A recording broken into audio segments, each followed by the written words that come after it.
Call to order. Please stand and face the flag.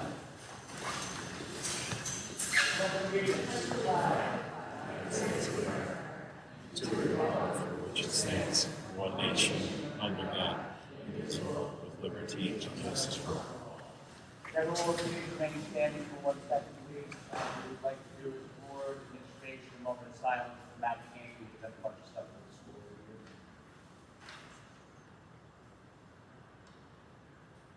Thank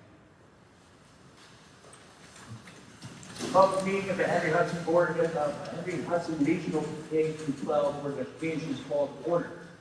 Adequate notice of this meeting is published in the Asbury Park Press and the Star Ledger in accordance with the Open Public Meetings Act.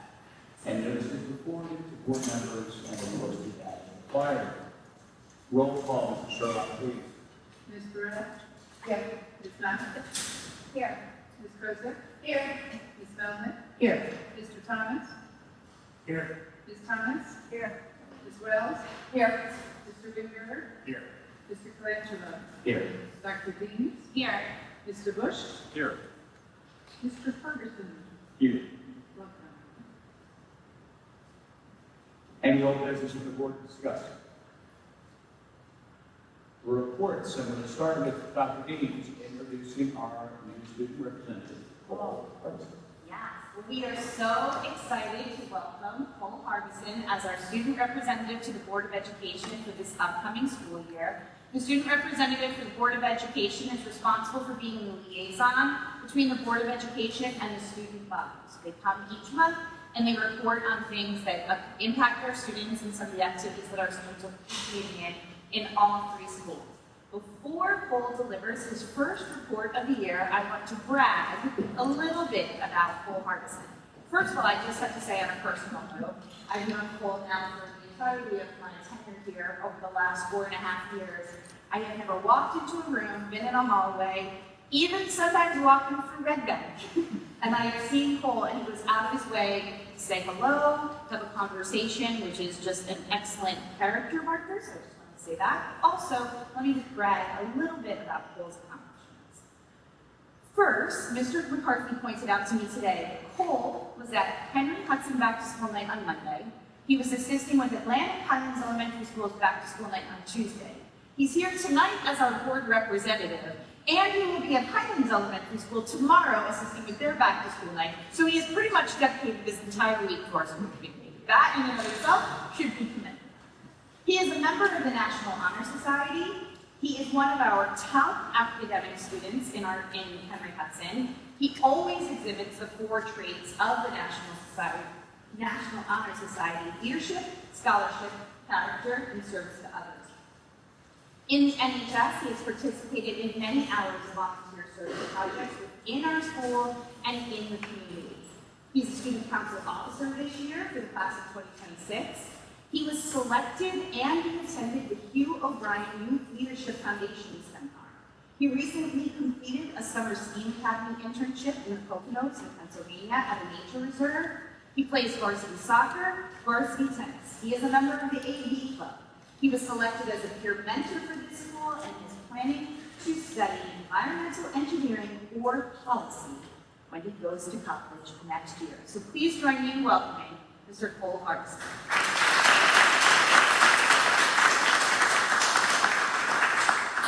Thank you for the kind words, Dr. Dean.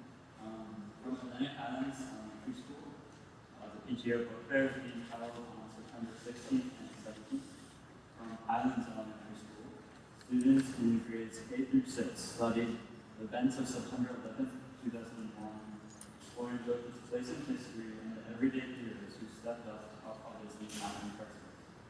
Age-appropriate activities were thoughtfully infused into lessons, giving students a meaningful perspective on how the events of 9/11 continue to impact our community today. Looking ahead, students are excited for their first Feel Good Friday this year on September 26th. And ATS is eager to share more fun and engaging events as the school year unfolds. From Henry Hudson Regional School, the Drama Club is proud to present Be More Chill for this year's Fall Festival Musical. Be More Chill is the story of Jeremy Peter, an awkward teenager who gains access to a supercomputer that helps him learn at a cool, popular school. However, this technology comes with a high cost and grave consequences. Will Jeremy be able to overcome them? Performances on November 21st and 22nd. Tickets on sale now at cur8.com. That's CUR and the number 8.com. Simply search HH Arts for our production. Thank you for your continued support of the Performing Arts America. The pep band kicked off the year with a performance at the Freeport football game on Saturday, September 13th. 40 members of the Henry Hudson pep band, including some of our new 7th grade members, performed for the crowd and cheered on the football team. The photography of the Henry Hudson Regional students will be on exhibit from September 14th to October 14th in the Nilsson Gallery of the Monmouth Museum. This is an amazing opportunity for the students, and this board is so proud of their achievements and talents. Past and current students who are featured in the show are Lily Thorne, Jordan Balthazar, Ryan Newman, Mika Curtis, Chloe Fowler, Will Douglas, John Sergio, Dylan Miller, Chloe Orton, Alex Fernandez, Baldur Garcia, Jaden Kunak, Christian Perez, Dina Spiridopoulos, and Elizabeth Bates. Congratulations to all of our Henry Hudson Regional School photography students for the 20 years. And keep up the amazing work. For more information, you can visit the Monmouth Museum's website at www.monmouthmuseum.org. This concludes my Thanks, Rick. All right, good evening, everybody. This is our first meeting now that we are in full swing at school in September. So we had an exciting start to the school year with our staff. We began with 2 professional in-service days to start the year.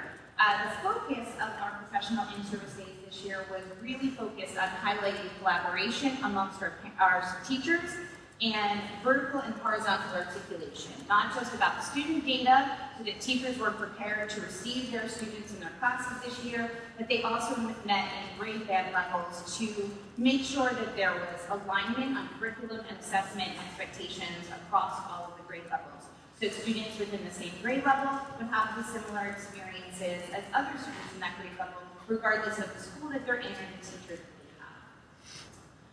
As always, we capped off our 2 days of learning with the 2nd annual Henry Hudson Regional School District Staff Field Day. We had a rousing game of musical chairs. We had an obstacle course. We had relay races, and Mr. Ferrarisi and Mr. Teeple hosted an intense game of Name That Tune. This year, the champions from last year were taken down, and new champions were crowned this year and will proudly display their medals for a full year and have recognitions. I want to thank all of our PTOs for providing, I don't know, maybe the most lavish and delicious breakfast we have ever been treated to. It was unbelievable what the PTOs did for the staff on our first days of school, and also for sponsoring the special treats for our staff during the field day. All of our schools are hosting their back-to-school nights this week. Our principals go over general school information, including communication channels, before parents have a chance to meet their students' teachers and learn about the individual classroom procedures. I want to encourage all of our families to go to the district website and to subscribe to the school calendars. If you go to your school and you click on calendar, the calendar will pop up and there's little check marks for the different school calendars. If you click on them and hit subscribe, your home calendars will populate with all of those events throughout the year. So you don't have to keep checking. So if you just go there, if you have any questions, call the main office and they'll walk you through it. But if you go to any of the school websites and you click a calendar, you'll see you can just click those boxes. It's really helpful. Then the calendar is just there in your own home calendars, and you don't have to keep checking, and it will auto-populate for you as we go through the year. I'm excited to report also that our principals this year will all be hosting their monthly principal roundtables again. Surveys will go out to get feedback on topics and ideas for conversations, and the dates will be shared for the roundtables by the individual schools. The communication will go into the targeted audiences via real-time, school newsletters, and social media. Also, please remember that Friday is a half day for students and staff in all 3 buildings due to the additional back-to-school night events after the full school days this week. This year, we are implementing a significant amount of district-wide committees. We communicated and collaborated this summer with the HHREA, which is our local teachers association. And this year we are announcing the formation of several new district-wide committees. So right at the start of the school year, we solicited interest from our staff members, and we're finalizing the committees who will work together this year to ensure communication is effective, collaboration is prioritized, and we are working together to investigate solutions for some of the district's topics. So some of the committees that we'll have this year that are district-wide are AI committees. So last year, the state passed a law and the board adopted a policy related to AI use, artificial intelligence use in the schools. Part of that requires us to first put together an AI committee. And that needs to be teachers, staff members, administrators who will come together and they'll actually create the AI plan for the district based on the parameters set forth in the policy. So that committee will work together throughout the year, and they will craft the plan that will guide us in the effective use of artificial intelligence within our school. Obviously, as AI develops, that's a living and breathing document that will have to constantly be revisited as AI keeps advancing probably faster than I'm talking right now.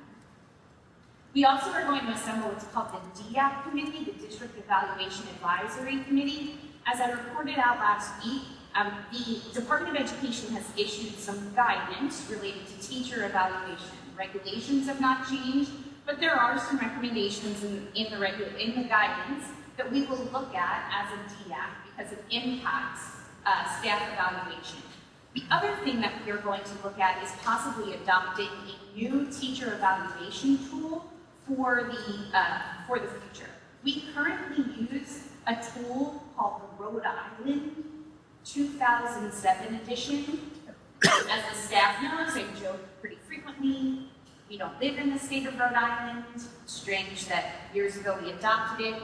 It was because it was free when districts had to purchase a evaluation tool, but it's very outdated, and it's time for us to move forward and look for a new tool. We were waiting because we heard that regulations might be changing, but regulations are not changing, so we're going to move forward. We also have a district communications and marketing team, which is part of the initiatives in our strategic plan. So each school has their individual communications and marketing team that will meet monthly to talk about school events and promote the events in their school, and then we will have a district-wide communications marketing team that will look at how we market overall district communications. We will have a district curriculum and instruction committee and a district special education committee. These are committees so that teachers can meet specifically with Mr. Jen related to curriculum and instruction throughout the year, and Dr. Lombardi to talk about student services and special education throughout the year. And then finally, this year, we will be assembling a 6th grade exploration committee. There's been some discussion about 6th grade possibly moving up to Henry Hudson at some time in the future. So this committee actually will meet regularly, pretty frequently, in the beginning of September through December of 2025. The committee will first explore the feasibility, whether or not it's even possible to move 6th grade up to Henry Hudson. It is a complex issue that involves staffing implications, transportation logistics, master scheduling, financial objectives. It also has an impact then on elementary school scheduling as well as middle school and high school scheduling. This is not something that can be done quickly, and we have no intention of doing it quickly.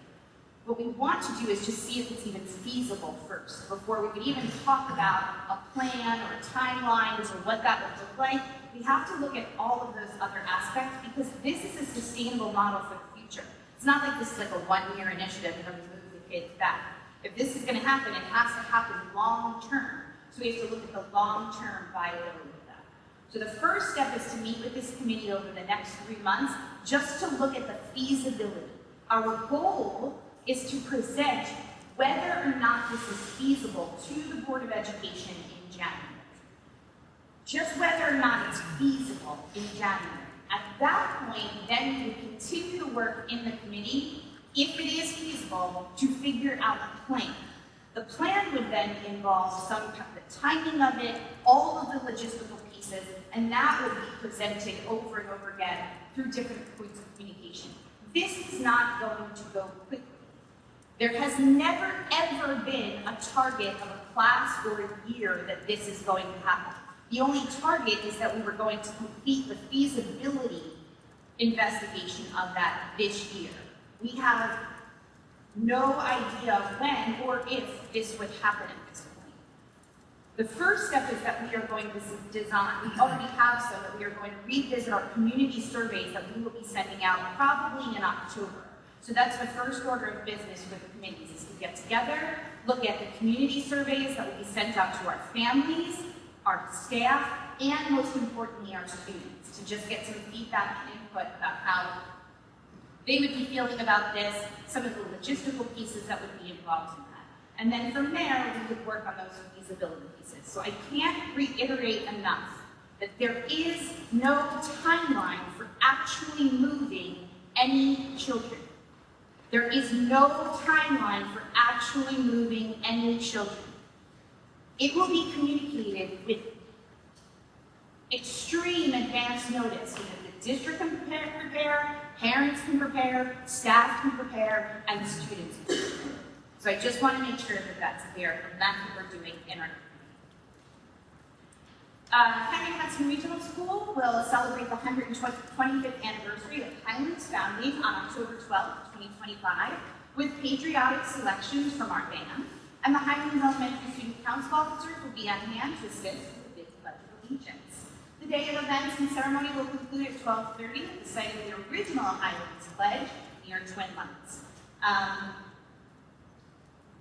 I have some updates to share regarding the statewide education initiatives. First, I want to provide some updates on state testing.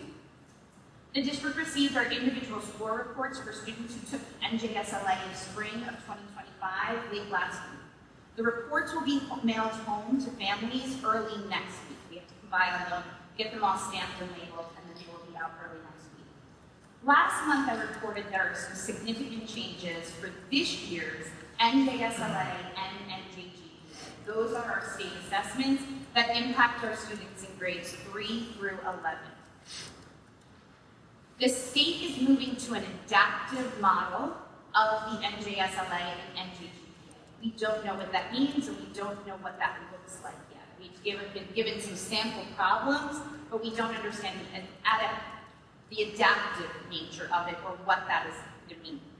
All of our administrators from this week, when they open training through the beginning of October, will be engaging in training sessions about the new assessments.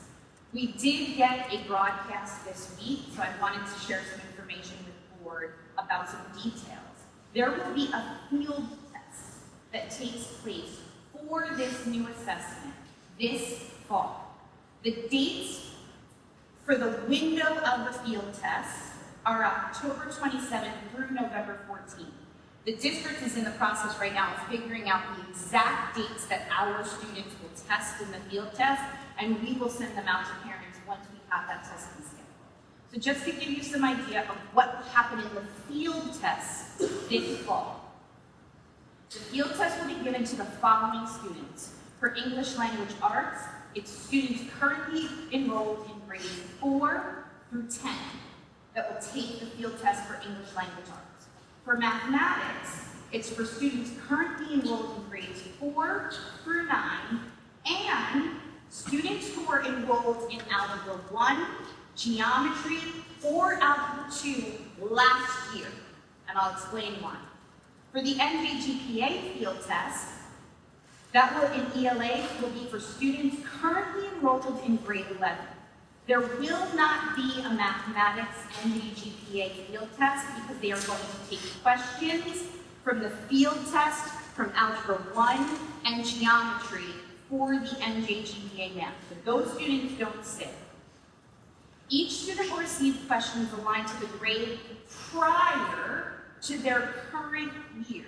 Okay, so for example, a grade 4 student sitting for the field test this year will be tested on 3rd grade material, 5th grade, 4th grade, and all the way up.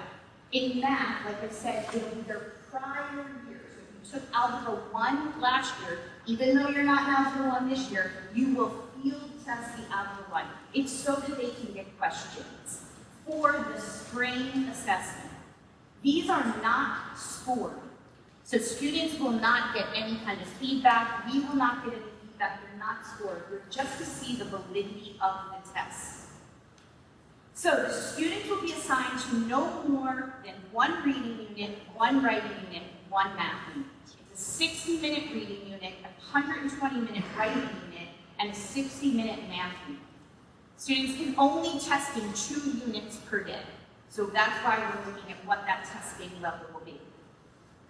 Students with an IEP or a 504 that get testing accommodations, the testing accommodations that were available in the Pearson NJSLA or NJGPA online, they say are the same exact ones that will appear in this new testing instance. So we don't have to, they will get their accommodations when they field test, but again, they're not scored. This isn't for any kind of performance marker. So I don't want people to panic. However, we don't usually do anything with state testing in the beginning of the year, so I wanted the board and the community to be aware that this is happening. So again, the window for that field testing is October 27th through November 14th. We are working on that schedule, and as soon as we have it, we will send it out to our parents. That's my report. Thank you. Mrs. Sherlock, please. We don't have a report tonight, so it's one welcome. Thank you, Mrs. Sherlock. Board President's report. The board is aware, and based on some of the concerns voiced at the Atlantic Highlands Council meeting on Wednesday, that there was a protester near the school on Friday morning. I do want to say that all children were safe thanks to our partnerships with our local police departments, the teachers, the board members, and the community. This board has absolute faith in our police departments that they will absolutely make sure that not only children are safe, but the entire residents of each town are safe. And we actually thank them for their hard work.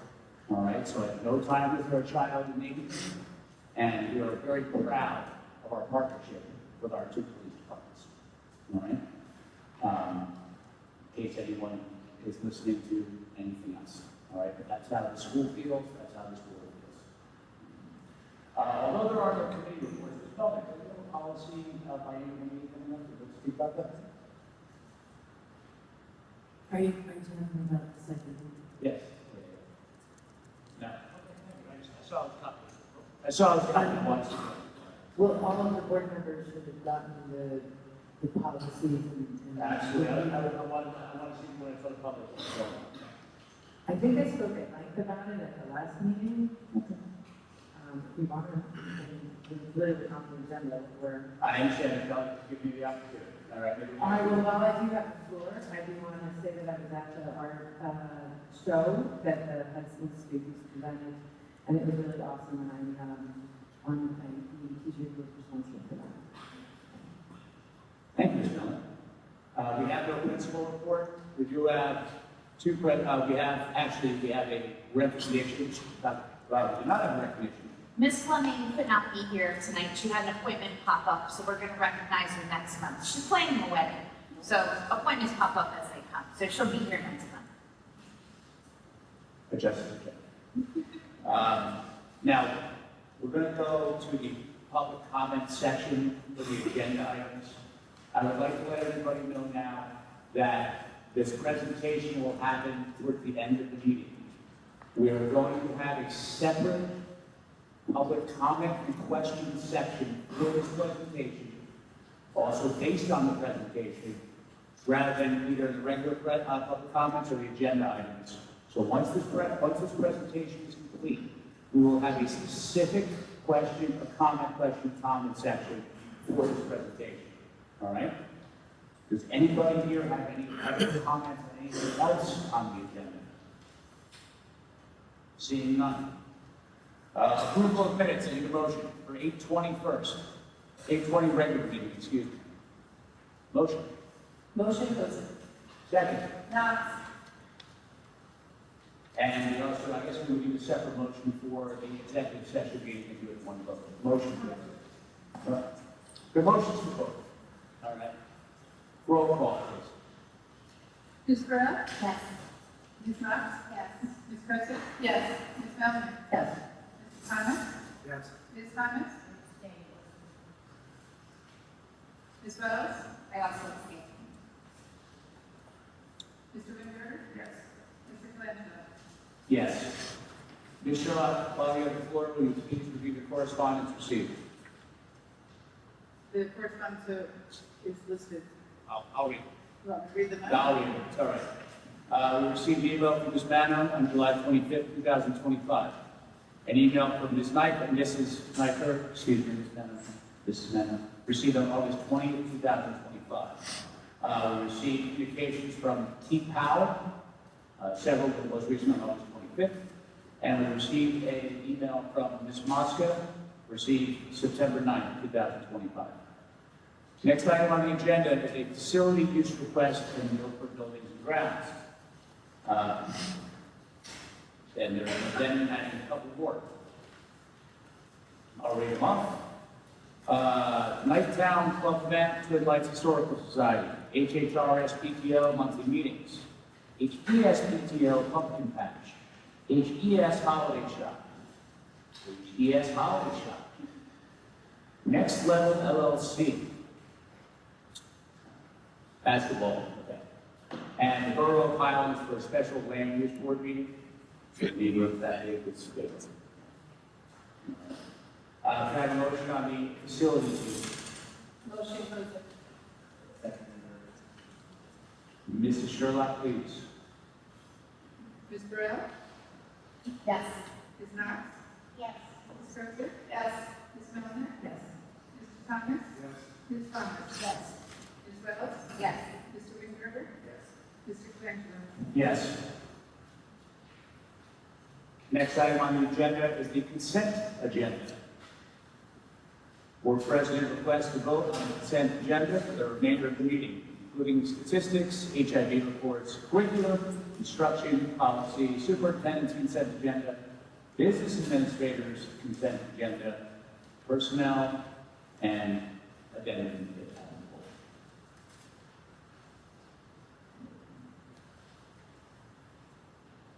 Vote. Knox. Second. Roll call. Could I just ask that one item be pulled For the roll call, you may, which item? is item 13C, the strategic. Sure.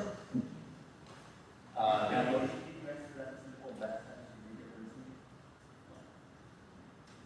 I'm not asking for us to table it.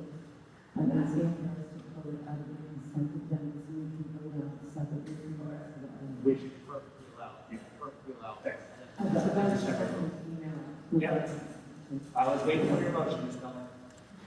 You got it. So on the rest of the consent agenda, we have I believe it was Mrs. Knox on the motion and Ms. Wells. Roll call, please. Ms. Burrell? Yes. Ms. Joseph? Yes. Ms. Knox? Ms. Joseph? Yes. Ms. Melvin? Yes. Mr. Thomas? Yes. Ms. Thomas? Ms. Wells? Yes. Mr. Winter? Yes. Mr. Colangelo? Yes. Now, I need a motion for the vote on the item that was pulled. And Ms. Miller, you got number 13? So, C. You got it. All right, you got that. I need a motion and a second. Mr. Thomas? Winger, second.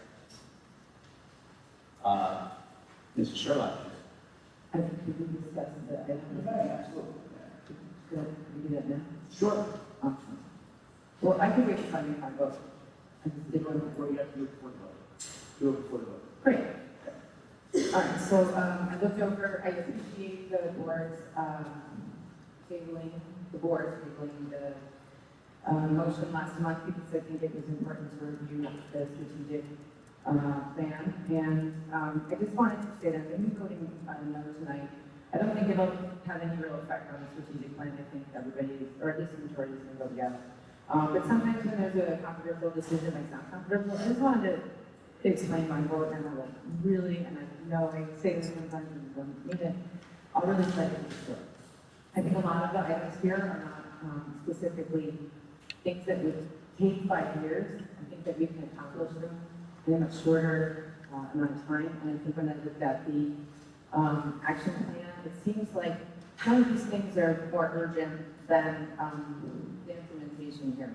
I also find that 2 of the goals are almost identical, or at least if not identical, could be combined. And I feel like if we're only making 5 goals for a 5-year strategic plan, you know, it's a really valuable piece of real estate for the board and the community. This is how you hold us accountable. So I think that having 2 goals that are very similar and maybe really should be one. And again, both of these goals take less than 5 years to implement and make part of our vision. I find that it's like a waste of our resources, right? And I did make a note to start with appreciating everyone's volunteerism and enthusiasm and time in putting this document together. That one of the meetings and maybe the other 2, but I know how much work went into this. I appreciate the NASB's interaction. When I read goal area 2, I couldn't quite make sense of the sentence. I understand what the sentence is saying after looking at the objective. The goal is to increase access to opportunity to a more diverse. Let me say it again. To increase access to opportunity to a more diverse course offering. I feel like there's an extra preposition phrase in there. And then again, I think a lot of these things academically, they're just kind of like things we should be doing anyway. And maybe some of these things are actually happening already. And then academics is not goal number 1, which I find kind of troubling. And then when it comes to goal area 3, the first objective is to create a middle school experience. And the way I see that is like combining, it says in parentheses 6-8 grade. So the way I see that is that like the board is saying we are committed to creating a middle school experience where 6th and 8th grade go all together. I'm assuming somehow that would be moving them here, putting them in one space. But we just heard that the survey that the board promised to send you hasn't even been made yet about whether or not we want 6th grade to become part of it. So I feel like if we haven't heard the will of the people, something that we said we would do in advance of real movement when it comes to 6th grade, we can't make it part of our strategic plan for 5 years. And then finally, there's no mention of regionalization. It's you ready for anyone. Thank you. Thank you, Ms. Miller. I would now need a motion to vote on this specific item. We already have. No, is that Mr. Rivera? Who was it?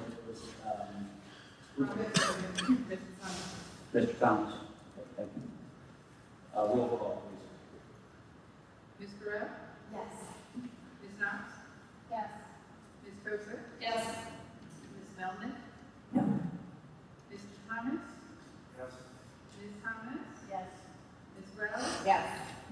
Mr. Winberger? Yes. Mr. Flynn? Yes. Okay, so we're gonna, so both consent agenda passed. We're gonna move on to the public comment section, obviously not regarding the presentation that's going on. Does anyone have any public comments for LP? That's me.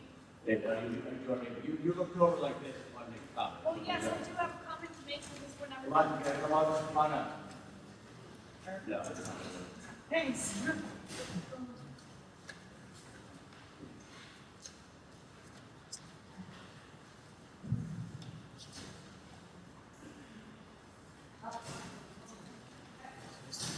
Hey everybody, my name is Erica Costa. I'm Pam's mom. I reside at 330 Shore Drive. Ms. Foster, could you do me a favor? Yeah. Just so we can get it on the recording, you can try to stay as close to the microphone as possible. I sure can. Thank you. Absolutely. Okay, so I'm here today because I feel that the district failed to communicate the foreseeable transportation conflict between the cooperative programs that the school has to offer. So pretty much I'm just addressing because it was stated to me that it was addressed, that it was disclosed to me that this would be a conflict, and I'd like to know when that was disclosed to me, because I feel that it's never disclosed to the point to make it aware that he could not participate in both programs. It was also brought to my attention that extracurricular activities are not part of an educational program. However, I disagree with that because peer interactions and social skills are part of an educational program, as well as there is transportation provided. So I'm not understanding if there's transportation provided and it was just the logistics of the disconnect between one bus to the next, that was never made notified to me. So there is transportation provided for the rest of the football team from Henry Hudson to Keyport. However, the Monmouth County Vocational School Bus does not make it back to Henry Hudson in time. That's the information that was not provided to me. And if that was provided to me, I could make an informed decision about my child's future, as well as made arrangements that he would have had transportation from there to his sports. Mateo does have an IP program. I know that has nothing to do with this because that's already been brought to my attention, but it is a part of it because his IP program has to do with social interaction, and football and wrestling and extracurricular activities deal directly with social interaction. As well as there is transportation provided to the rest of the football team, so there is unequal access for my son to be able to attend those football and those extracurricular activities. So those are the things that I would like to be addressed, as well as if there is a cooperative football program. If, from my understanding, there is a bus that is not from our district, it is from Keyport's district, that moves from Monmouth County Vocational School to Keyport with 2 Keyport students. So if it is a cooperative program, even though it's a separate transportation, how come that is not part of the cooperative program so they can participate in the sport?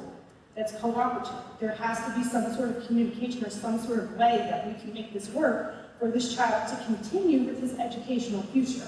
He should not have to choose between sports or academics at this point. And from my understanding, it was brought up that it's $40 a day. $40 a day. $40 a day. That's, what, $1,600 for the whole entire football season?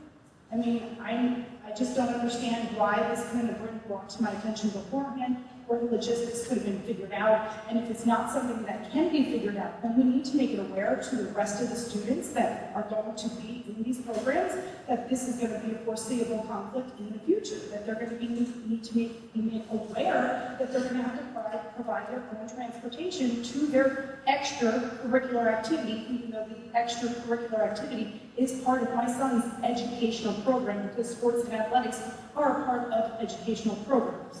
So that's all I have to say. Thank you. Ms. Hudson, one thing we will do is we, since you asked the question of when it was detailed, we'll be sure to get that in communication and back and forth with it as well. Regarding What the communication was initially given. when the communication was initially given to me that there was no transportation provided. Correct. We're going to look into that, and I will tell you, noting that as you know, transportation or sports in general is something that's very important to me. So your points are well noted, and you know me well enough to know that all these kids playing, especially your son to me, is a very important thing. All right. Thank you. Thank you.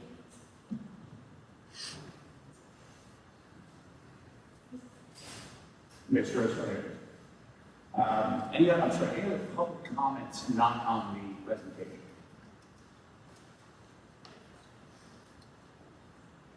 Seeing none. Okay, so, We're going to close public comments. yeah, that one.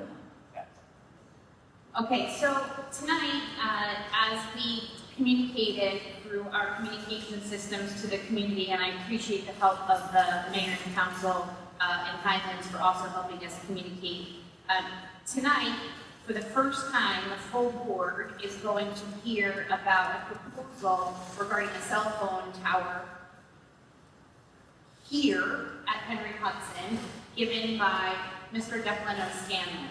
So this is the first time that the full board is getting this information, and it's happening in public. So this is also the first time that the public is hearing the information on this proposal. There will be no action taken tonight. This is just for information gathering from Mr. O'Scanlan to the full board so that an informed decision can be made, and we wanted to do it with the greatest level of transparency so that the public could also hear what the board is deliberating about. But there will be no action taken tonight on a cell phone tower. This is just informational for the board, and the only way to get information to a public board is to do it in public, so there is no violation of the Open Public Meetings Act. So what you're hearing is what they're hearing for the first time as well. Okay? Mr. O'Scanlan, I give you the floor.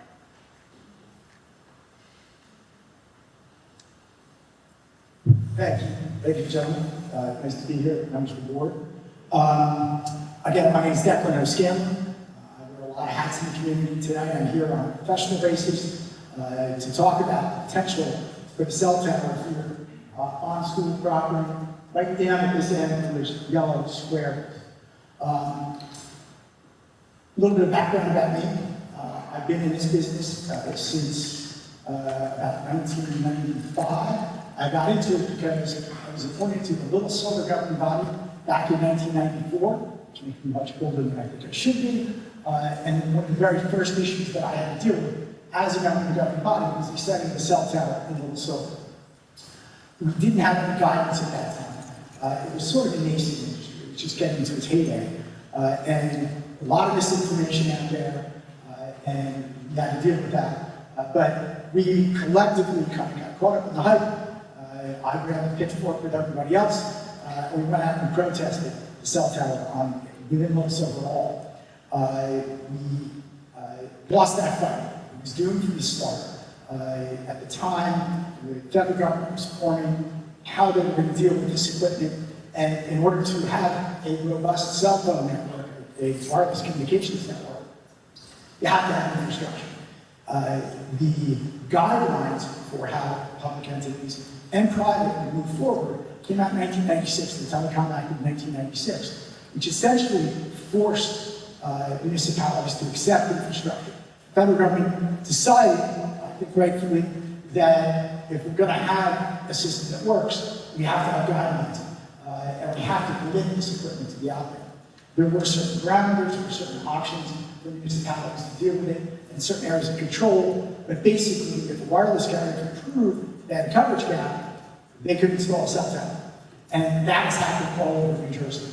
When I got into the business, back then, we were building 180-foot tall towers, 3 miles apart. Flash forward another 10 years or so, we're building 150-foot tall towers, 2 miles apart. Another 10 years, you see where this is going. We're building 120-foot, 130-foot tall towers now, a mile apart, sometimes closer than that.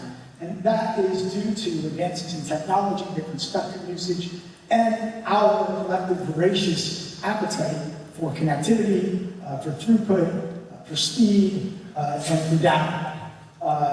So this area has had a need and a coverage gap for a long time. The mayor and governing body, the school board have been aware of it. Communications within this building apparently are not particularly good, particularly when you have crowds of people in it, or crowds of people traveling through Highlands and through Atlantic and Highlands, and into Seabright. I was contacted about a month or so ago, maybe 6 weeks, by the mayor and governing body saying that they needed to do something about their coverage gap. A carrier, Verizon Wireless, had approached them, has some options. Because I've been in this business for 30 years, and I will pat myself on the back, there's nobody with more experience putting this equipment on public property in particular than I have. Again, I first started out working, just a real quick aside, working for wireless carriers. I quickly decided that I would rather be on the public side. It would make less money, but I wanted to represent municipalities. The carrier's goal was to get as much out of municipalities as they could, while giving them as little money as possible. I didn't like being on that side of that equation. So I switched over to work for municipalities and school boards and other public entities to squeeze the carriers for what were fair amounts of money for them. And also to just brainstorm to represent their interests. And that's what I've done now for close to 30 years. Back to Highlands. Once I spoke to the mayor and spoke to some members of the governing body, I'm sorry, sorry, I want to get my chronology right here. I found out that Verizon actually has a lease sign with a private property. In Little Silver, just to get back to that experience, because it's very analogous, we had the opportunity when Verizon was Belt Mobile at the time, had a lease on private property. We had the opportunity to place the structure on municipal property. It would have been a little more out of the way than in the private setting, and the money would have come to the taxpayers of Little Silver rather than to the private entity. We chose to fight it rather than do that. And that was one of the things, when I got into the business, I thought, I need to communicate with people that if the tower is going to come anyway, and they have an opportunity on a public property that is at least as obtrusive or less obtrusive, you want to take it, because it's the right thing to do, because the tower is going to come anyway. Verizon does have a big sign on the private property owner. And I said, well, let's have a conversation with public entities.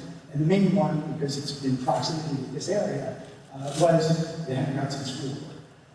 Went to Tara first, talked about it. There was already a communications tower just to the southwest here. I don't think it's in that shot, but it's not far.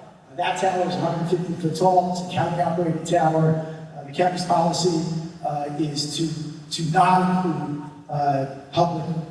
private entities onto their structures for emergency communications only. So this tower wouldn't damage a view shed for many people within Highlands. It's a pretty good site by all accounts. Would, again, not interfere with too much of the view shed. Again, there's another tower there already. It would provide coverage in an area where people have been clamoring for coverage for years. And it would bring revenue from the structure to the school district. So it's got a lot of benefits. Here tonight, certainly as a volunteer, I have not been hired by the school board. If they decide to move forward, I will compete, or I do an RFP, with any other entities in the business to provide the consulting services that you pretty much need when you do one of these projects. But hired or don't, I wanted to be here as a volunteer to answer questions, board, the public, and really help you understand this and help you all make a decision. And if you move forward, great. If you don't, it's all good. I'm a dog in this one. With that, I'll turn it back over to the board to take questions. I'm happy to stay and answer as long as you can. Okay, so we're going to start with questions from board members. Do any board members have questions for Ms. Roseman? Thank you for your presentation, Mr. O'Scanlan. I have one question for you, and hypothetically speaking, say we agree to go with your company, and then on top of the revenue that we would receive from the tower, could we possibly also, in exchange for this agreement, have some money rolled into like something that we would want, like field renovations, like maybe more of an incentive for us to say yes? Well, there was a time when we would split out money and revenue, we'd try to get free phones for entities, have to make a contribution to lights in the stadium, etc. So your question is very reasonable, but we've gotten away from that. The carriers have gotten away from that. They'd rather pay you cash. And if you wanted to devote it to something, if you want to bond for something, let you do that rather than have it delineated up front. Fair enough? And then I have, yes it is, and then I have 100%. As far as like the percentage of how the cell service will increase here, is that a guarantee? Well, you have 3 carriers in market. We're 4 until AT&T bought Dish a few weeks ago. We know that Verizon is very likely to come because they've expressed their interest. There is a coverage gap here. All the carriers have issues in this area. I have an AT&T phone. I'm sorry? Coverage gap is an area where you have no or spotty service. Is it gap or cap? Gap, I'm sorry. It's coverage gap. So, and you can have several issues because of coverage gap. It can be outright, you have no service. It can be you have weak service, or it can be you have service that fluctuates based on capacity, based on you have a lot more people. And this building is full of kids who aren't supposed to be on their cell phones. There's still a lot more cell phone usage than when it's not for the kids. When during the summer, you have people driving through this area, you have a great influx of people. You can have good coverage in one season and bad coverage in another. Your coverage will degrade when there are leaves on the trees as well. All of those factors go into the carriers assessing whether they have coverage gap. They have no incentive to build sites that they don't need. These sites are expensive to build. If they can get away without them, they would. They only build sites because under their FCC obligations, they are obligated to continue to fill coverage gaps and to provide seamless coverage throughout the state. Back to your question, there are 3 carriers. We know Verizon would be interested, so they would be, we know they'd come. It's very likely, again, given my AT&T phone's marginal coverage, I have one of everyone concerned involved with these guys. But if anyone has a T-Mobile phone, I'm interested in what it looks like. Not quick. There you go. So all 3 of them will come eventually. We would market the site to all 3, but they will come. You bid one of these sites. The project itself would have to be bid, and that is what you would hire a consultant up to do. You don't know, you can't guarantee whether the wall will come once or not. But in a situation like this, they're all going to come eventually. Thank you.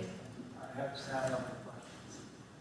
There's definitely going to be, equipment that's going to health concerns, waves transmitted. I'm not sure the documentation you've seen for that, you can provide help, safety concerns, historical timeline, how frequently it takes to impact the school schedule throughout the year within the town. There is a construction benefit, ROI analysis, a racing chart. I'm not sure for other schools if they provide, but that's legally compliant to provide like how long it takes, schools to make that and generate that money, the revenue, average how often or how much revenue you see from local carriers for particular schools. I'm not sure about geographically there's. Okay, you got a lot of questions. Hold on. The next people for.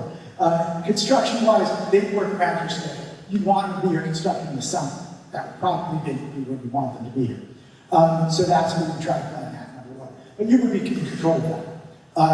If there's a delay, look, if you move forward now, by next summer, they might be able to do the construction. So that might be a good time. But the only delay, if we go beyond that, the following summer, is just the revenue and coverage. So we may want to try to shoot for next summer. Revenue, we'd be looking at between 50,000, give or take, maybe 10 to 20,000 in these ranges. The bottom number actually isn't taken from there. The minimum you get is 50,000, up to 180,000 or so. It's with all, well, if you have 1 channel, you're going to be about 50. Probably more than that. We'll talk about that as we move forward. With 3, you'd be up, give or take, $180,000 a year. Annually, Health concerns. Hold on, I think, right? We did start with a health concern question, right? I'll just answer that real quick, and then, so the RF exposure, the FCC and health entities throughout the world have looked at RF. It's one of the most RF exposure, one of the most studied things out there. And they found that cell phones and cell phone towers show no sign of posing a health risk. And I think this is one of the definitive things that we can know, because there have been RF broadcasts at 10,000 watts from radio stations for more than 100 years. There are people that lived near those structures for generations. These towers operate at hundreds of watts, not tens of thousands of watts. You are getting much more RF exposure, probably by a factor of 1,000 times from your phone than that you would get from a cell tower. The reason behind that is your RF exposure decreases exponentially with distance. So even though cell towers operate with a higher power than cell phones, your cell phone is right next to you. Nobody's getting closer than 100 feet to the base of the cell tower. To the antennas on the cell tower. And the antennas are directional. They don't shoot directly down to the ground. They shoot out over the horizon. So in order to exceed the FCC's perpetual RF exposure limits, you would have to levitate up to the height of the antennas and be about 10 feet in front of it. No one will be at that level. So we did have a moment to do an experiment. It took almost 20 years or so, I think 25 years of me in his career, to be able to flip some antennas on and off and see what the exposure on the ground would change. And did it in a school. There was a school next to a cell tower, had to be built sold. We did that experiment and turned the cell tower on and off, and the RF meter did not budge. We then proceeded to turn the Wi-Fi in the school on, and it moved. Not appreciated. It's nothing I should be worried about health-wise, but the Wi-Fi in the school was going to generate much more RF exposure than the cell tower in the school. The other was lights. Lights provide RF, and the greater efficiency of the lights, typically, the higher the RF exposure. So turning on and off the lights move the RF meter. So as far as health effects, unless you turn out the lights, turn off the Wi-Fi, and turn off your cell phone, the cell tower is not going to appreciably affect your RF exposure. Thank you. I have one more question. So I want to say for like the proposal, say, normally, say, you get a contract, say, with FC, who installs in the town. Normally, you have that business relationship to reach out to, say, Verizon, T-Mobile, other carriers. And say after that first year, from something like that, rate this into the Vermont Finance Facility Committee, would you transition that business proposal over to Daniel School Admin, and they take on that role? Or would you always be there for us as a liaison, say you represent, say, municipalities, school boards in the future? Because not everyone here might be the most prudent of communications, or working with, say, corporate communications, knowing that we're getting that long-term deal after that first year. Good question. So this is all hypothetical. If you hire me, I hope you do. There's my elevator picture right there. I get paid based on a percentage of the first year's lease value. I drove most of the other people in this business out of the business because those consultants would charge typically a percentage every year of the life of the lease, and they would charge half. There's plenty of these deals in New York State, and these guys are still doing those deals. They don't do them in New Jersey anymore, for the most part, because I pushed them out of the business. So I would get paid a percentage of the first year's lease value. And then I would only get paid more. I'd be here, consult with you, and answering questions forever for free, unless you did equipment upgrades or used another service that I provide. Or I would hope you would use me, and I would continue to market the site for free forever to the other carriers. I would hope you would use me to put together, if another carrier comes along, you'd use me to put that deal together. But there's no obligation. Oh, and if you're dissatisfied with my service at all, you just don't pay me, and I'll go away. I won't chase you for that money. Mrs. Thomas, do you have a question you want to ask?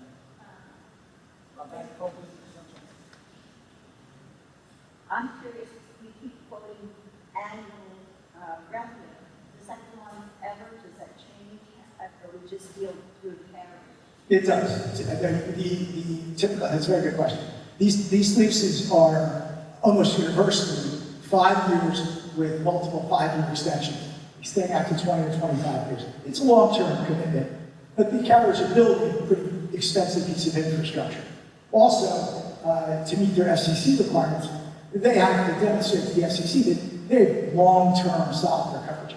This is going to be a consistent level of coverage. It's not going to go on every year, off every year, every 5 years even. So it would go on for that period of time. Again, full 20 or 25 years. The revenue would increase every year, typically around 3%. Mr. Chairman, the construction process, carriers through your consulting to take care of anything along the lines of permanent variances, town approval, is all on them? All done. Nothing on the school or society, community stuff? You would have no costs unless you, well, other than a few hours to return probably, you want to have your engineered facilities first, what the cost that is.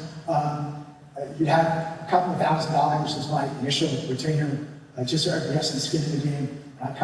I'll very quickly have $10,000 to $15,000 worth of time into this. But if the project doesn't move forward, my initial, I'm taking now $2,000, is all that we would have this cost. But obviously, a school board or a school administration has no knowledge of applying for variances and permitting or anything like that. We dump all of that into the hands of our prospective tenants.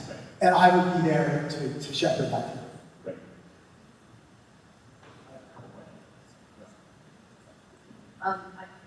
Mr. Thomas, you did a ton of questions, so we covered most of mine too, but I just wanted to reiterate, because I know you said it kind of quickly, if it's something we didn't own, essentially, there's another property in this location that would scoop it up. There is, yeah. They have a signed lease with the Right, property. so there's already a sign, it's already going beyond proximity, and I do feel strongly that the resident should come back to. So, I just wanted to make sure that there was another property. There is. Mr. Weaver. Okay, so there's another property close. I'm thinking one of the other locations, one of the It won't. Well, it's very hard to get two approved close to each other. I'm sure the zoning board would not want to permit two structures close together. So yeah, you'd have that.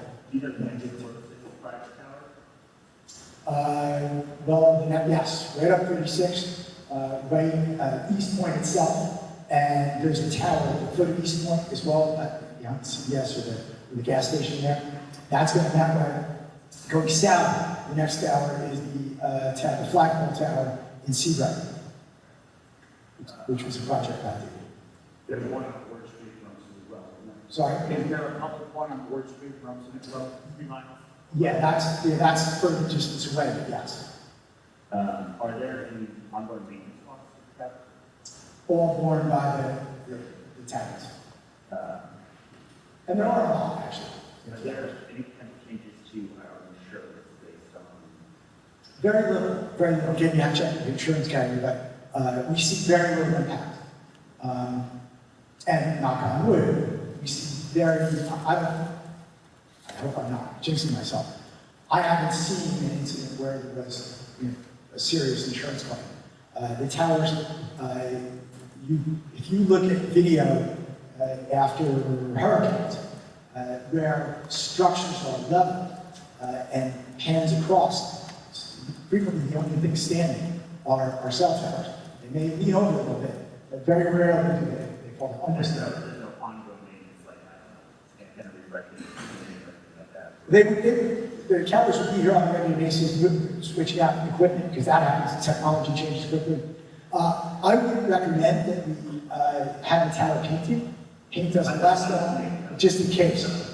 They're galvanized, and that matches the sky as much as blue or anything else. But no maintenance borne by the school board. Are there towers that? With one exception, sorry. The going in and cleaning up weeds in the compound, I recommend that the public entity does that, because the carriers aren't in the business of doing landscaping. So you've already got the grounds crews here who are mowing the lawns, etc. It's better that we do it than that they do it, because it will just be an overgrown mess and we'll be chasing it down. Are there any private towers that have ended all of their contracts with tenants over the course of that time when the tower being up? Does it just sit there and leave? My biggest prior extension is Verizon gets out and build another tower. Does it just sit here and leave? Very likely that they would be able to build. I mean, look, it's built this coverage back for years, so there's no easy answers. They did sideways down with another property owner, but as I said, the sites and the technology and our voracious appetite keeps driving sites closer and closer together. I have seen in my 30 years only once or twice a single carrier leave a single site, never mind all carriers leave a site. I've never seen that happen.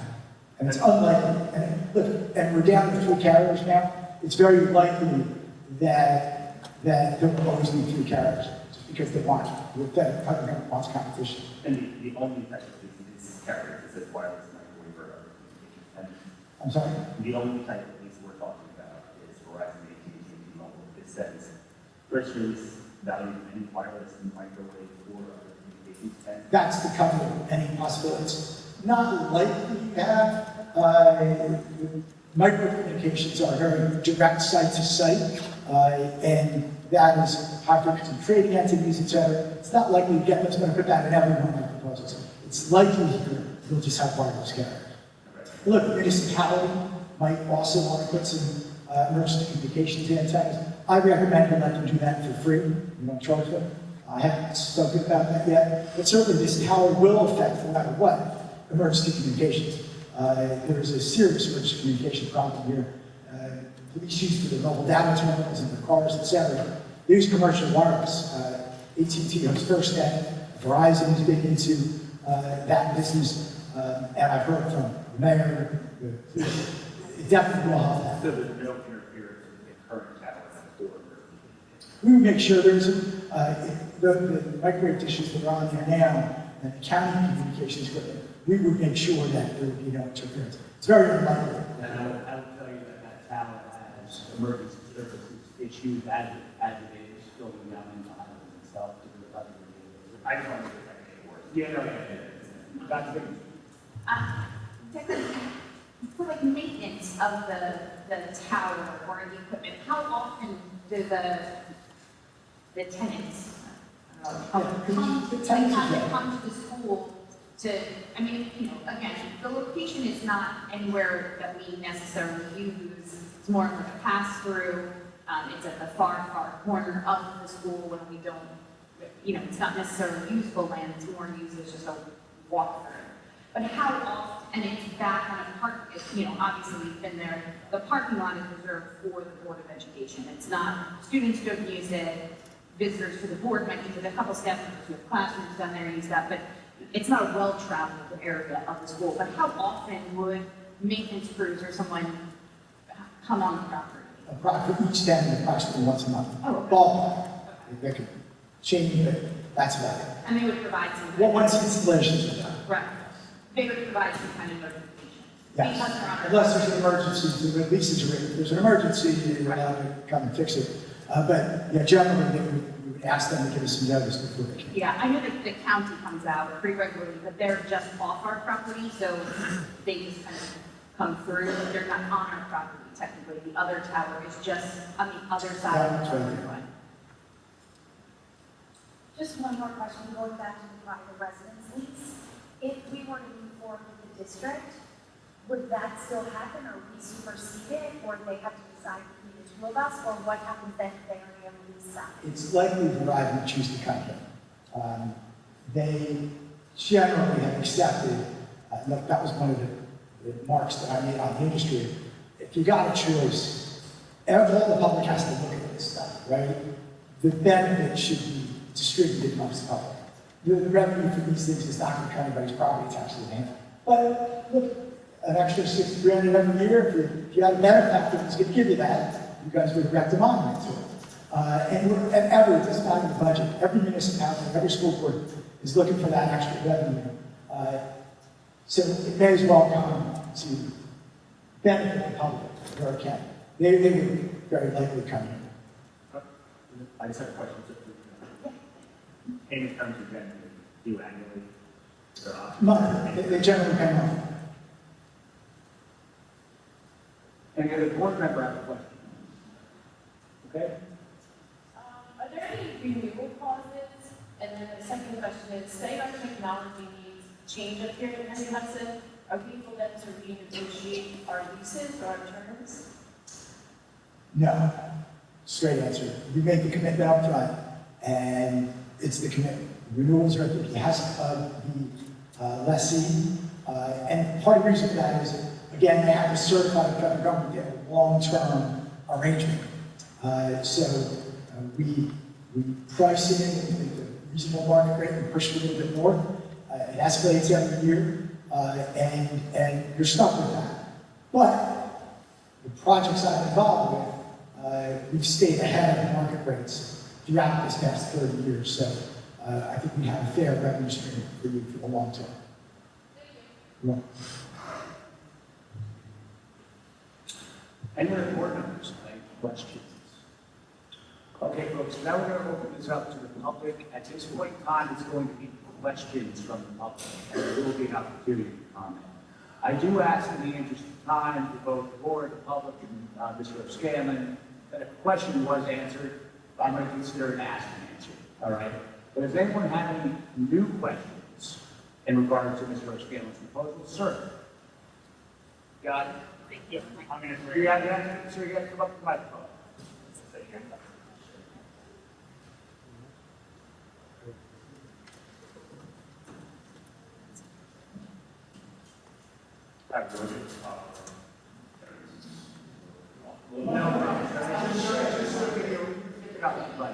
Yeah. Hey, sir, do you remember, I think you were reading on this phone? Sir, do you remember? All right. So I just wanted to, since we do have some emergency personnel and esteemed police officer with us, Sir, I'm sorry. In this case, two things. Yes. You have to address the board. Again, these are on-duty officers, obviously. They're not here to be interviewed or anything like that. I will tell you this. You know, what we're going to do with this is we're going to have all the questions asked. Sure. And then Mr. O'Scanlan, take some notes and then go through each question so there's no back and forth and that sort of sense. I would appreciate it. Yeah. I was just hoping perhaps. We need your name and address, sir. My name is Andre Zolonovsky. Thank you. 85 West Point Road. Thank you. I was just hoping perhaps they could confirm or deny this. I'm sorry, sir. You're not going to be part of this meeting. Yep. I understand. Since there was mentioned on emergency communication. I was hoping it would be possible to share the frequency bands of the RFs that are going in. You won't know that. Sir, once again, please ask your question. Sorry, Mr. O'Scanlan, sir, take notes, and then you answer the question. So I was hoping to see if we could get the exact frequency bands, since, you know, we talked about RF, and RF is pretty broad spectrum. And there's been some additional research regarding 5G specifically. You're going to comments or questions to do with the will be comment section, okay? Sure. I have a question with regards to negotiation of the lease. I don't really understand. So from what I understand, there's going to be three entities. There's us, the school. There is the organization that's going to own the tower, and then there's actually the carrier that's going to be renting it out. Is that correct?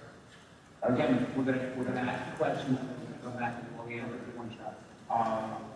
And also in terms of the renewals, you mentioned the renewals is up to the lessee, so we're effectively signing an indefinite contract. I just wanted to confirm that as well. Thanks, sir. Thank you. And again, sir, there will be a time for comment as well. Sure. Sorry. Yeah. No. You want me to answer these now? No, it's one shot. If it doesn't bring up the questions, we'll deal with that in a moment.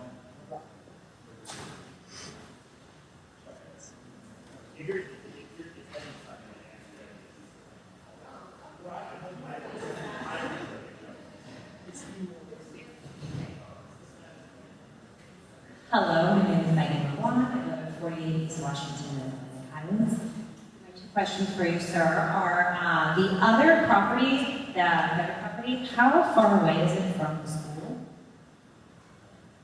And I saw some of the board members looking at, I believe, a written proposal. I'm wondering if the public can get a copy of that proposal. That's it. Can the public get a copy of the proposal? All proposals, unless there's like secret trade information or some sort of trade secrets, is public. You simply go request for it, you get a copy. I just want, I'm blinking red. I'm still blinking red. I'm blinking red. I'm now green. The proposal that we're looking at is the contract for, it has nothing to do with like this, the actual towers themselves. It's the proposal that Declan has given us for him to represent us in the process. So I just didn't want you to think it's going to have any kind of details about the tower or anything. This is just to hire him as our consultant, for lack of a better word, to then do the work if the board were to move forward with this. But there won't have details about the tower. I just wanted to clarify. Yeah. I just wanted to clarify. In other words, it's not a negotiation, it's not about the legal. Are there any questions? Oh, sorry, I didn't see you go. Sorry. Good, Nathaniel Burrell, 45 Avenue, Ireland. First question is, in regards to, has there been any other use case scenarios like this one where one of the towers is in such close proximity to the school? And if there has been or hasn't, any reason why it's been get through, or are we going to be the first outcome pretty much on school property? Mr. Burrell, I think you have to stay as close as you can to the microphone. Yeah. Is it Yeah, thank you. Mr. Boyle, will anybody speak to the microphone, stay close, so Mr. Boyle with the sheets can pick up the sound.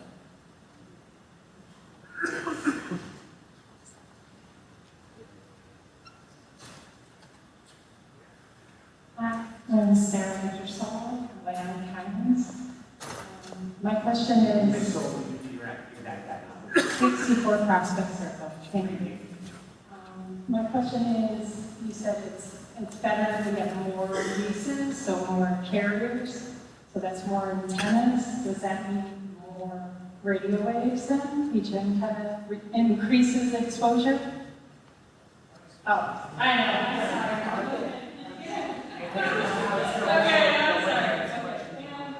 Is there any other schools in Mountain County that have a tower on their property? I know that someone else has.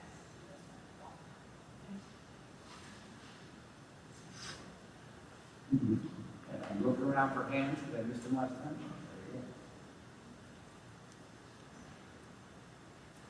Chelsea Lukowski, 255 East Hampton Ave, Atlantic Highlands. If we ask questions, we can also make comments later, correct? Absolutely. Okay. For anyone who was unable to attend tonight, is there a place where they can send their questions? You can send an email, we'll answer the best, we'll forward it to Mr. O'Scanlan and see if he can answer them. Okay. If you're referring to questions. Okay. Where should we send their emails? To the board? And we can send them to Mrs. Sherlock and and then we'll get them to Declan to answer any questions that were not answered. And then anybody that wasn't here, to make sure also that they know that as soon as the video is processed, it will be posted on the website, so they can go back and also listen to, hearing the things.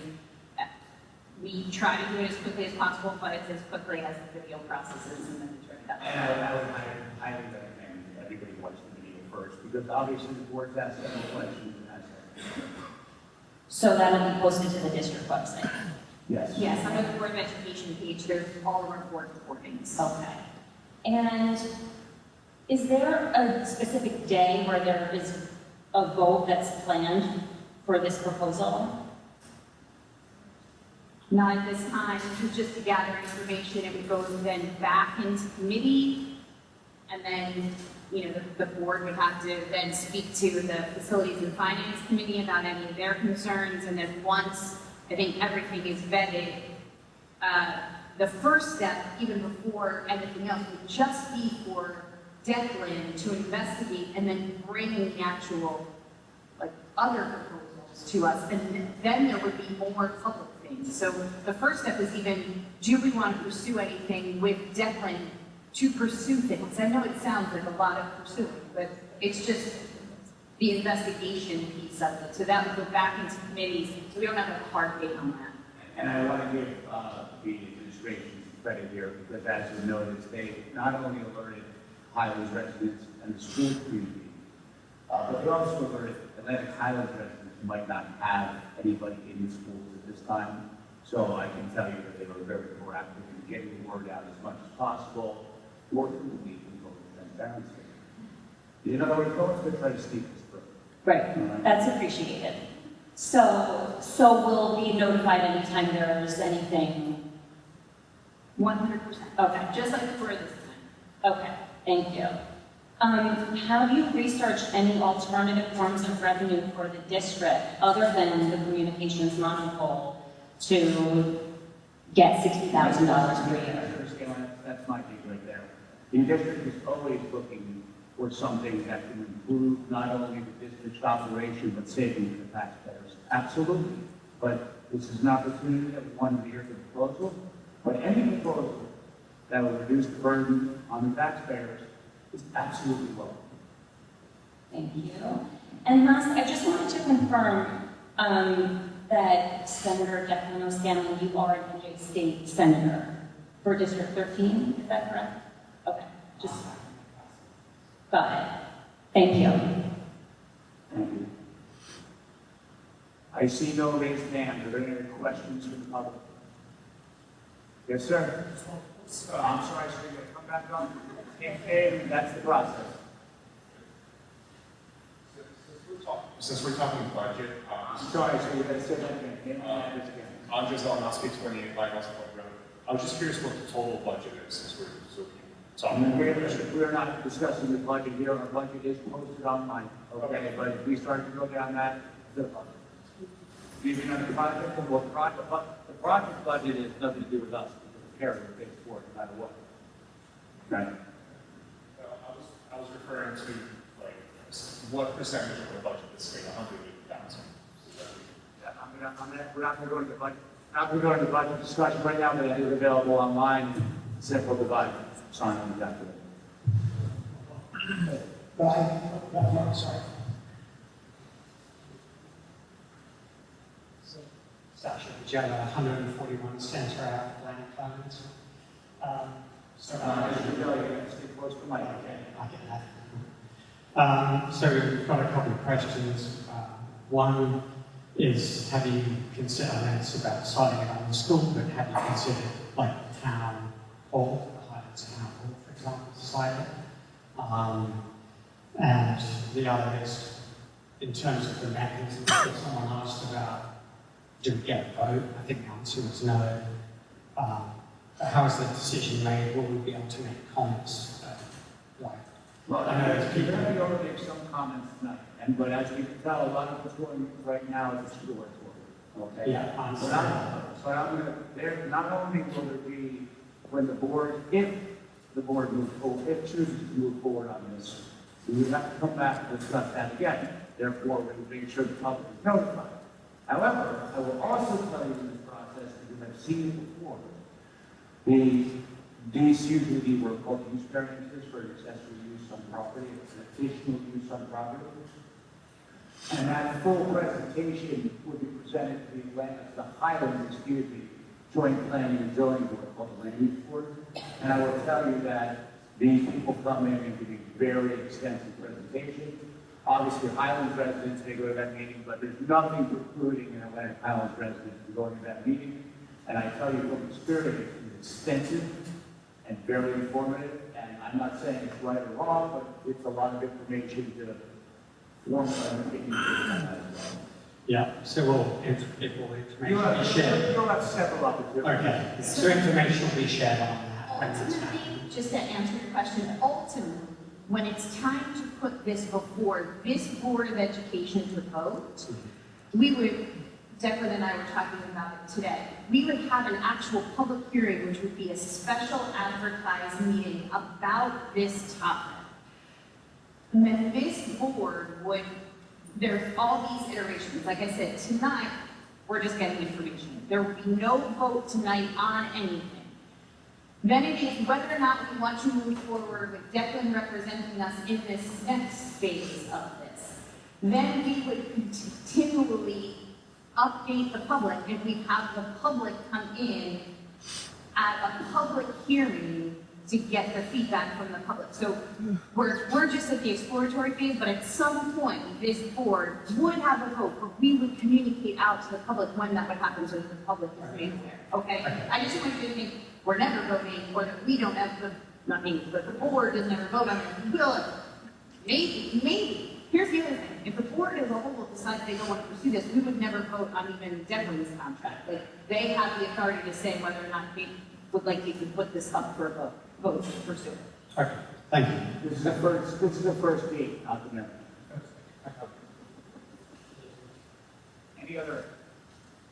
Any other public questions? Seeing none, Mr. Stanley, can you go through those, please? Sure, all good questions. First question is regarding, are there emergency communications needs? I know that was kind of thrown at the local constabulary here. I think we know that there are. because MDTs in police cars depend on wireless telecommunications networks. We're either using AT&T or Verizon, and both of them have issues. And I'm sure we can get that from the chief as well. So I think we can rest assured that there are emergency communications needs. Definitely, can I add to that from a school perspective? In not just the communications with the police, but when we have, just so that you can put this in perspective, we all use Wi-Fi up here. We rely on the Wi-Fi to allow us to utilize our cell phones. Otherwise, it's like a black hole of cell reception. People often will see me just walking around outside because that's how I have phone calls on my phone. So in an emergency situation, if we had multiple people, think about if we had something where we had to evacuate the school and we have parents trying to call, we're trying to have emergency communication. If our Wi-Fi goes down, we don't have that capacity to have that much traffic. So from just an emergency standpoint of our own communication, it is problematic right now. Luckily, we have not had those situations, knock on wood, but we do know that cell phone use just on a regular basis is difficult up here. Next question was, is it possible to share frequency bands? It is, we're not sure right now. They changed, AT&T just bought a batch more spectrum. Will there be, there was a question at the end of that, reference to 5G. They call different bands 5G, but there have been studies of the bands that will be used for 5G. Look, 5G is that much different than 4G, 3G, and 2G, and 1G before that. It's generations of the evolution of the technology. There have been studies on the radio frequency emissions of 5G, and there's been nothing to indicate that there's any different impact than 4G or 3G before it. Next question is lease negotiations and who owns. There's really not negotiations. We put out a bid, everyone would know what that bid was, the numbers are very public, there will be responses, and there's no negotiation. You deal with some exceptions to bid language, but nothing material. So you're not going to be negotiating the actual price.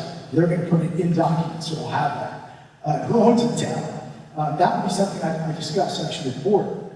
The board can have the tower turned over to the board itself, can leave the tower in the hands of the wireless carrier that will build it, which is what I typically recommend, but sometimes there's different preferences. So it's likely that the carrier will own it and maintain it, but that the board would get all the revenue from it. Renewals, it's not an indefinite contract, but it is essentially a 20 to 30-year contract. It's 5-year contract, 5-year terms with renewable extensions at the behest of the tenant, which I made clear before. I think it's a long-term commitment. They're making a big expense in making a big investment in infrastructure. So, and they also have to certify the FCC that they have a long-term solution to the coverage. So it is a long-term commitment. Other properties, I know that the town's been looking at other properties. I've had those discussions.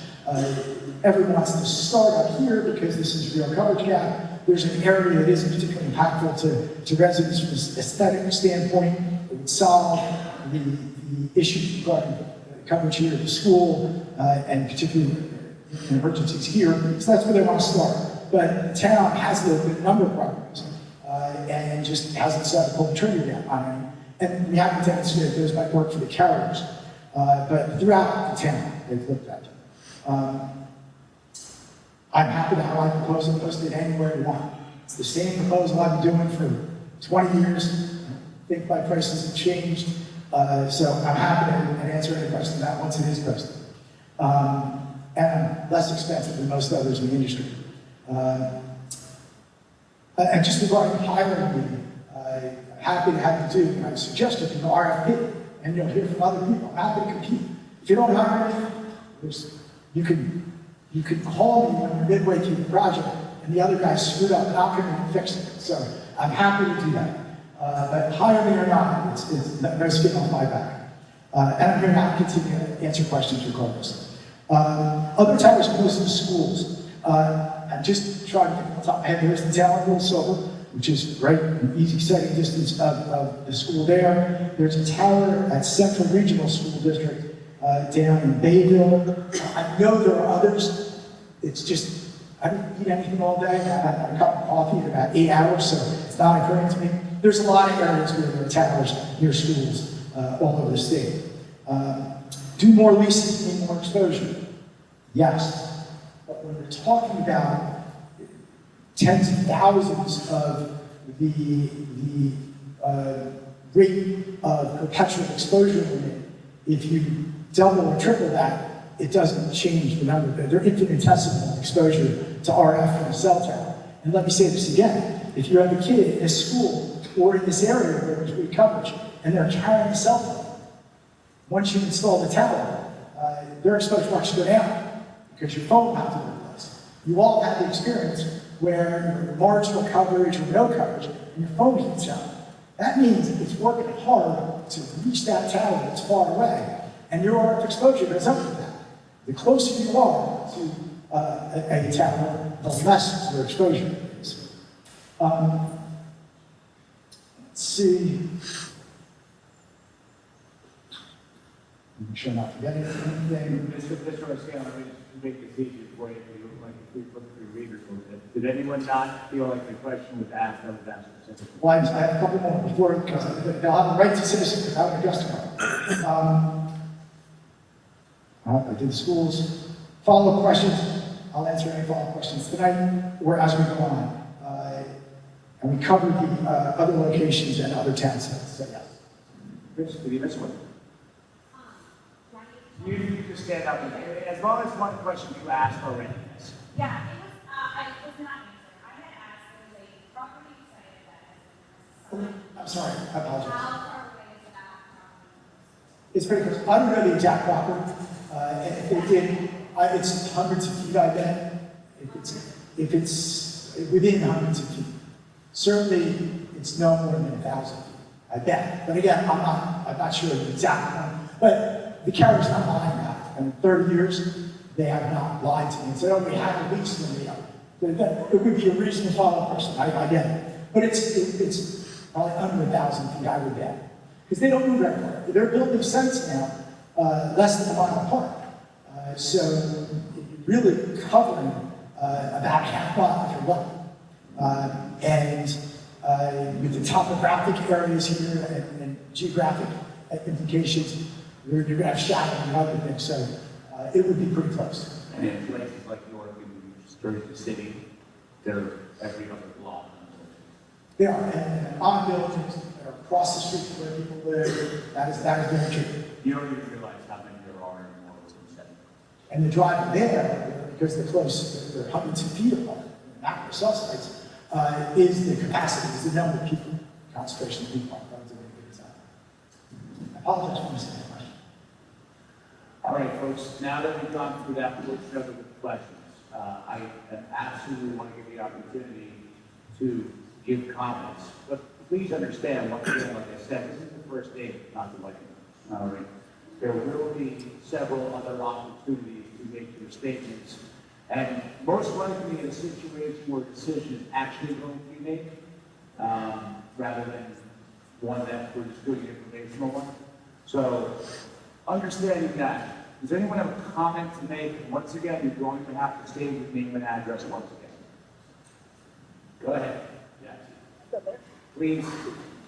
Even though we know who you are, you still got to say your name.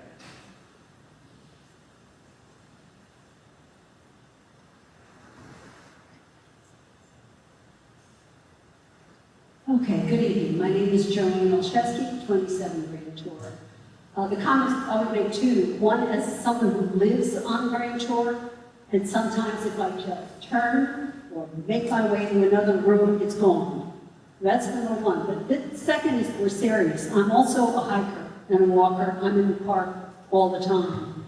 And you lose the power in there. Not power, you lose transmission. And that could be a dangerous thing. So I'm all for it. Thank you. Thank you. Any other comments at this time from the public, or if you'd like to make comments, we have that opportunity as well, okay? Seeing none, does any board member have I'm sorry, I didn't see it. Go ahead, please come back. No, I don't want you. I'm not.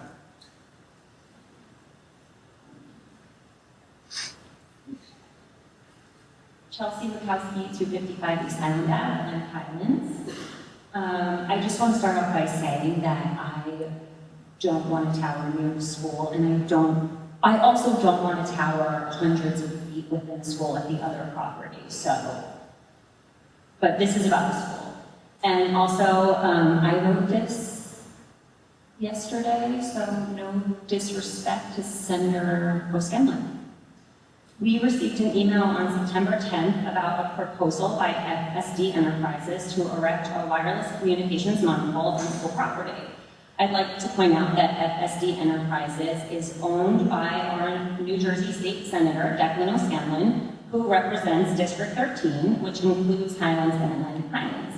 This raises ethical concerns. It seems inappropriate for our own state senator to profit from contracts with government institutions such as schools within the district he's elected to serve and protect. While our senator stands to profit, our children and teachers will be left to feel the consequences. According to an article from the NJEA Review, radiation is capable of causing cancer, reproductive, neurological, and ocular effects. The amount of radiation exposure received depends on the amount of time exposed and distance from the source. Radiation levels fall off exponentially with distance from antennae. If you double the distance, the radiation is 4 times less, and so on. This article states that children are particularly at risk because their bodies are still growing. Yet here we are considering placing a cell tower as close as possible to our students on school property. I would like to add an excerpt from an article written in Physicians for Safe Technology. After 4 students and 3 teachers were diagnosed with cancer within a 3-year period, Sprint finally removed a cell tower at a Ripon, California school. While it is exceedingly difficult to identify the cause of the cancer cluster, parents and students in the San Joaquin County School are convinced there is one, and it is caused by the campus cell tower. They are not only protesting, but several have abandoned the small school, which now features 4 rare cancers in students, 2 brain tumors, 1 kidney cancer, and 1 liver cancer. Investigations of not only cell tower radiation, but also water quality have been initiated. After 200 parents stormed the school board meeting, school officials were prompted to ask for the cell tower to be removed. Sprint has agreed to do so. Testing showed that radio frequency levels of this tower were within FCC guidelines, and still this was the result. Belmar recently won the fight against Verizon to put up cell towers down Ocean Avenue, citing health concerns, wildlife concerns, and low property values. Local governments in other states are passing laws prohibiting companies from putting up cell towers on or even near school property for the same reasons. Knowing these risks and knowing how other communities are taking action to protect children, it's clear that the potential harms far outweigh the financial benefits. I respectfully implore the board to prioritize the health and safety of our students and teachers, and to vote no on the proposal to erect a wireless communications monopole on school property. And in response to the proposal tonight, I saw a study done by Wolf and Wolf in 2004 that showed a significant increase in cancer in those living within 350 feet of a cell tower. Another study suggested that a safe distance from a cell tower is 500 meters. And current FCC guidelines are based on heating of tissues and short-term exposure, not the harmful biological effects demonstrated at long-term exposure at much lower levels. So I think that it's irresponsible to say that RF radiation is completely safe. And I hope that everyone just looks into their research after hearing this proposal. Just look into it yourselves. There's so much information on both sides. Thank you. I assure you that there's no one else. I assure you that there's no one on the floor that would risk child safety over money. I can give you my word. I'm sorry. I'm sorry. All right, the next comment. This one has to be sent to the board too? Does it have to? Can you send it to the board as well? Yes. Actually, send your email with that to Mrs. Sherlock, not the board. Or send it to me directly, not the board. Hello, my name is Megan McGuan. and I'm a proud resident of 48 East Washington Avenue, Atlantic Highlands. I have a 7 and 4-year-old who attend a local school, and we are very happy to be a part of the school district. And I want to thank our school board members for creating a space to learn more about this proposal, ask questions, and gather community to discuss the topic before any decision has been made. I am a concerned parent and community member that is struggling to understand the positive outcomes of erecting a wireless telecommunications monopole and have deep concerns about the health impact the level of radiation exposure will have on students, families, teachers, and community members. All right, I've done some light research on the internet, and I understand I'm no expert. I also understand that there's lots of misinformation on the internet, so I have learned that the monopoles emit non-ionizing radio frequency or RF radiation, and while I can't say I know exactly what it means, I did read enough to say the internet is divided on the dangers of this radiation. So here are a few of the terms the internet has for this type of radiation. The U.S. Food and Drug Administration says there's no causal link between current exposure levels and health problems. The International Agency for Research on Cancer states that the radiation is a possible carcinogenic to humans. The Environmental Health Trust considers RF radiation a new form of environmental pollution and can increase cancer risk among a long list of other medical issues. So for me, while the research isn't definitive in any one direction, it's most likely that way because it's fairly new and underfunded. I do know that in the proposal, they talked about how it is funded, but in comparison, last year, RF radiation got funded about $50 million annually across a large number of organizations. Prostate cancer research was funded $269 million annually, and that was one organization making that donation, or that amount of money. So you can see it's pretty unbalanced. There is a lot of money to be made erecting a cell phone tower and selling smartphones than keeping kids safe. And there's a lot more money to be made for insurance companies and hospitals treating illnesses than keeping kids healthy. But also for me, I don't think the risk is worth the reward when there's probably somewhere else this wireless telecommunications model can go. That's away from people. Or maybe we continue with spotty cell service and people can learn to live with some minor inconvenience. Because if a wireless telecommunications monopole doesn't get built, someone might miss a call from a telemarketer, but if the wireless telecommunications monopole does get built, a kid could die of cancer. And I wouldn't want the wireless for anyone, period. The other argument for the wireless telecommunications monopole is how it will provide critical funds to build additions to the school, buy books, supplies. And these can be critical resources that can greatly impact student achievement and learning, and it is truly a shame that schools are not funded or resourced in a way that can make this reality of making money from a corporation necessary. But if the monopole is built and we get all these resources, I also wonder about the impact on student enrollment. I can only speak for myself as a parent of elementary school children, but this project would give me pause if I send my kids to Henry Hudson Regional. And as our nation's education system is moving towards their version of school choice, and with quite a number of high school options in the area, the monopole will have an impact on my kids' school choice. And if other parents also choose to not send their children here, and enrollment does take a hit, then the valuable funding and the sparkling new resources will become worthless. Ultimately, my question to you is, how does erecting a wireless telecommunications monopole move the needle for kids? How does it close the achievement gap, especially for our most vulnerable students? How does it provide college and career readiness for our young scholars? I assume it's everyone's top priority in the room, especially our esteemed board members, to center their decision around what's best for our students. The lens that narrows our focus must be for the children of the community and will be impactful for their academic, social, and emotional growth and for their health and safety. So I do wonder how erecting a wireless telecommunications monopole will build a path for our students towards economic mobility and ensure their health and safety. So when it's time to consider motivations on moving or not moving this proposal forward, please consider making the best decision for what's best for kids. Thank you for your time. Thank you. Any other comments? Sir? No need to run. Just want to say something. I'm just on Husky, just wanted to make my last point, really. So even though it's other people have had trouble with self-service here, I was able to pull the budget, I believe it's right around 200 million.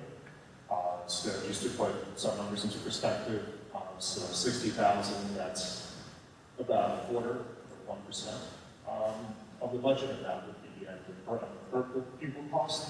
It's just under 30,000, so that would be 2 kids. Can you hear me now? Once again, so this is what, okay, sir? Okay.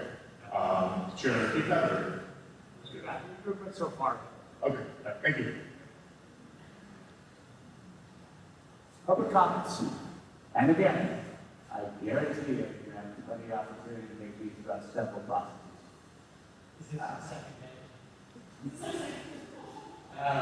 Hello again, Sasha Vidya, 141 Central Comments. Yeah, so my comment is I think I agree with a lot of the comments that have already been made. I think the jury's out. I've read research saying it's fine, research saying the opposite. So to my mind, I think if there's risk, I don't want to take it with my kids. You know, and I would look to consider other sites, like town municipal buildings. I don't know if you can use the park, but you know, that's my piece. I think I'm aligned with other comments. So, thank you. Thank you, Mr. Pagello. Okay, go ahead, Mr. Scanlon. And I won't address all of them. I do want to address the one that called my ethics into question. I separate my political world from my professional world better than just about anyone else in the state legislature.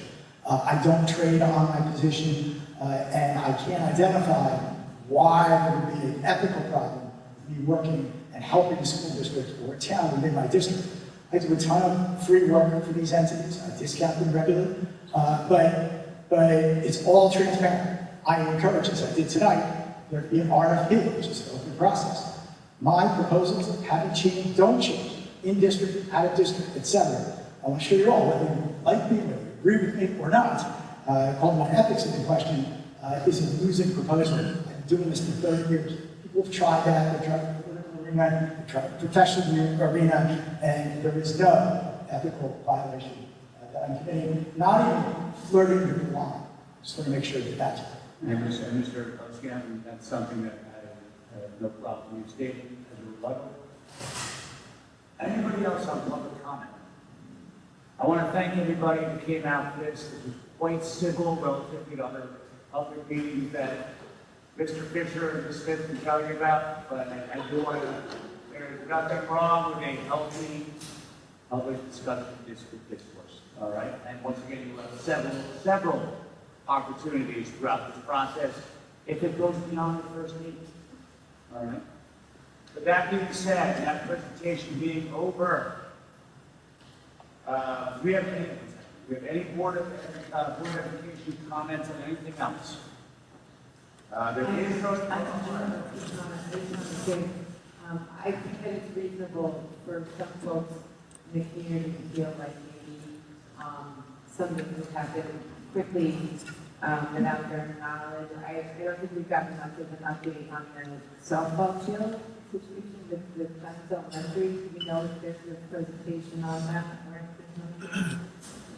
When we have the ranking together from everybody that has done the work on doing the site survey, we'll get it to the Finance and Facilities Committee, and then there is no movement on that. We first have to do some surveys and things like that. So once that's presented to the Finance and Facilities Committee, then we would talk about it at the board meeting once the committee has it.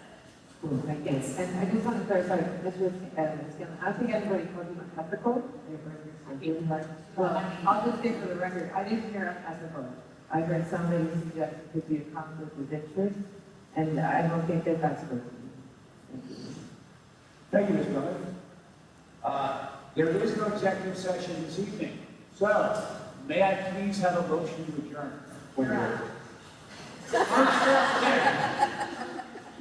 All in favor? Are there any opposed? Everyone stay dry, and safe.